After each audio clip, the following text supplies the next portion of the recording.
How did this Namaste come into picture?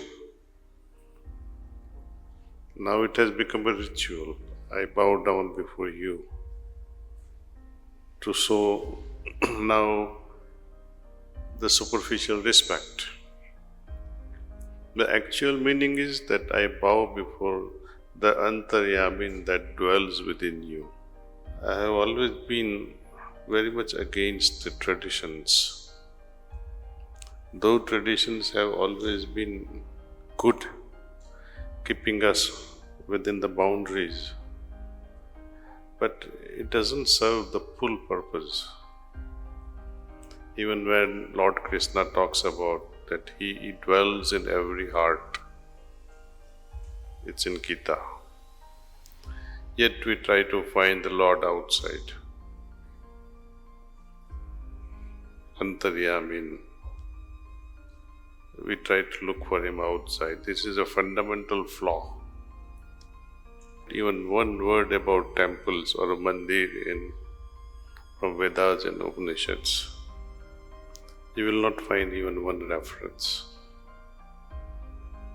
The reason is very simple. Sages of those days were able to perceive the presence in their heart without any dependency on outside objects, symbols, mantras. They were able to perceive it, so there was no need. Wherever they went, they perceived it. How did this Namaste come into picture? Now it has become a ritual. I bow down before you to show now the superficial respect. The actual meaning is that I bow before the Antaryamin that dwells within you. And there is reciprocation. That's a true significance of Namaskaram. I bow before the deity that is there in your heart. Even when we understand this knowledge, yet we fail in creating the feelings in our heart, the feelings of perception. Do I feel it? If I don't feel it within myself, how am I going to feel that presence in others? It cannot happen. So, worship starts within self, by going inward. All our shastras, they talk of this inwardness, dhyana,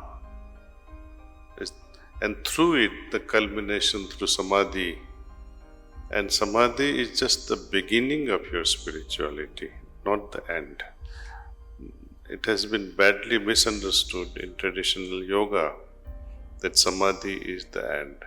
Samadhi means once you attain the state that prevailed before the creation, some Adi. Adi means before the creation. That was perfect balance. Once I have that perfect balanced state in myself, with that balanced state I can move on a spiritual path. When we have perfect balance, there is nothing to ask for. There is no conflict within oneself. Religions, they make us beggars. Religion creates dirty corruption and politics. You have seen it. We have done it so many times as children. Parents tell us, recite this so many times, God will give you this. You do the diya or brook some coconuts, offer some prasad, donate some money to the temple, God will reward you with crores. We have remained mere beggars in front of God. You must have seen recently these elections, Telangana election. All the politicians, they went to Tirupati. Even God will get confused. Whom should I favor.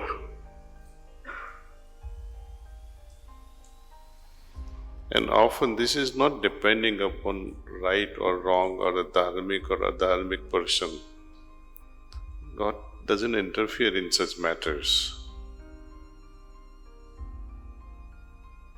So the bribery is very well going on with dharma, with religion itself.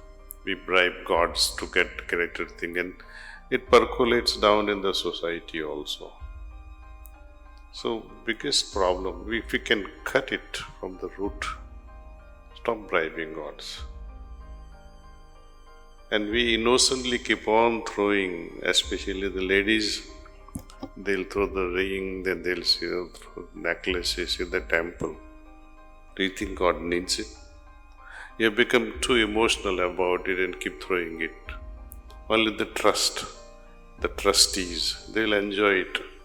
How many people fight for to become the trustees of the temple?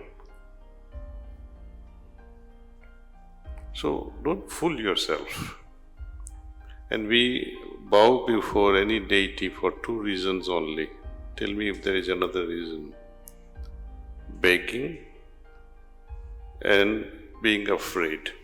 Either you're fulfilling your temptation or hiding your fear. If I don't do this, maybe the deity will be upset with me. And if God becomes too happy with you, for example, if you love God so much, and God decides, let me stay with you for 3 months, you'll get tired of God in just less than 12 hours. Give me some freedom. Let me do what I have been doing. No? Can you withstand God as a company? Even for 12 hours.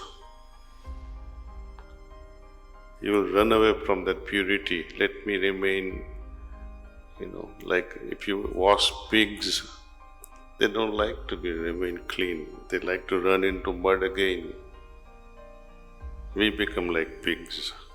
We have become like pigs. That purity is eluding us. And that's why we say, oh God, don't come near me. And what is that God? He's always there within us in the form of conscience.